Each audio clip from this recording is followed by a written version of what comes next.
I haven't read any manga till now that has made me, very anxious to just let it all out because it's also fresh and all the more so confusing. And I would rather say that I haven't made a video on any such manga that provided me with this much eagerness. So I might be a little fast with my words here and there, but I would wrap it all up at the end to provide you all a conclusive and rather convenient review. And I hope you would appreciate this story like I did, or probably would do so till the end. With that said, this is the review, or more like appreciation of probably one of the best read that I had recently, Billy Bat. And for those of you who don't know, this manga was written by Naoki Urasawa, who also has titles like Monster and 20th Century Boys under his name. Although I still have to read Pluto, but that would be a topic for another video. But for now, let me share with you all the very reasons that made Billy Bat so mesmerizing and why you should also read it. There's a recurring theme in Naoki Urasawa-sensei's manga, which makes discussion with those that haven't read the manga somewhat cumbersome when you can't phrase the proper sentence without little spoilers. You either explain it in one sentence or you don't. And Billy Bat unfortunately falls in the latter section, but still I'd be very concise with my words and wouldn't let any spoilers slip out of my lips, which would hamper your excitement. So the premise of Billy Bat isn't so straight as was with Monster and 20th Century Boys, but still something that would hook you up to it at the cost of initial 3 to 4 chapters. It's about a bat who manipulates people from young to the very old for centuries and had played a key role in some major shockwaves that are still so apparent in our world. And when I'm talking about our world, that's literally the world we are living in. Well, in other words, the bat's actions that was reflected within major public figures inside this manga does indeed coincide with major incidents from the last century and even from the 1200s and 1500s. And so there's our main character, Kevin Yamagata, a renowned mangaka who unintentionally gets himself involved in all the hidden chaos which aren't so flashy to public eyes due to the involvement of major organizations such as the CIA. Since he could connect himself to the bat as he continues writing the manga, you can expect a little back and forth transition from his own manga story to the actual story, which, if I may say, was a live action adaptation of Kevin's Billy Bat, and the rest of course you need to read by yourself. Now, as for the plot, it's quite similar to that of 20th Century Boys. At least the theme is, but it quickly diverged to form a whole new set of storyline. And what I liked the most about Billy Bat and 20th Century Boys is how Urasawa Sensei was able to put together stories from different decades together to give a final conclusion, and also in the process developing each of the plots simultaneously. And this is one such trope that I do have the very urge to experience much more. But alas, only some manga and anime could handle it properly. And of course, Billy Bat did it pretty well to fit the pieces together to form a very convoluted yet simple but at the same time a satisfying story. Although I would like to discuss the similarity among Urasawa Sensei's manga, but I guess I would reserve it for some later video that I would be uploading on my channel. So stay tuned. I'm not sure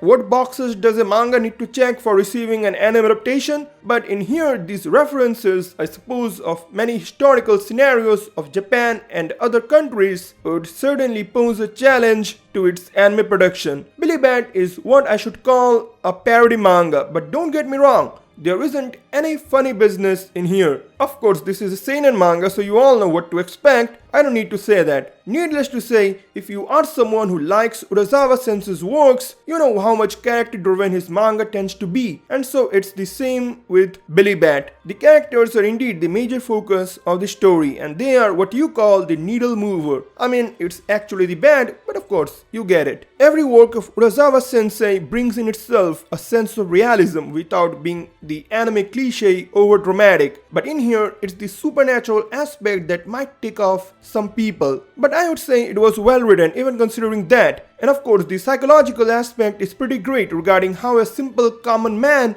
goes through a reformation to shift gears of the ever-changing world. While I like the protagonists of Billy Bat, but as it happens, there wasn't any clear indication of who the antagonist might be. And here's what I have to say about it. Unlike Johan and Friend from Monster and 20th Century Boys, the antagonists in Billy Bat played their role but wasn't so, appealing. And what I mean is, since there wasn't any clear antagonist, it seemed real hard to give credit to one unless I considered them a side character. I mean, of course, it was the Bat who was the ventriloquist of this saga, and so the whole chaos runs around it, with it being in the middle of the ongoing plot. Now, for the next minute or so, I'd be very casually pointing out certain things that would boost your hype, but only if you could handle a little bit of spoilers. So I guess here it goes. In Billy Bat, if you know, there are some of the names involved that are renowned worldwide, who are actually a part of the story. Like for example, you have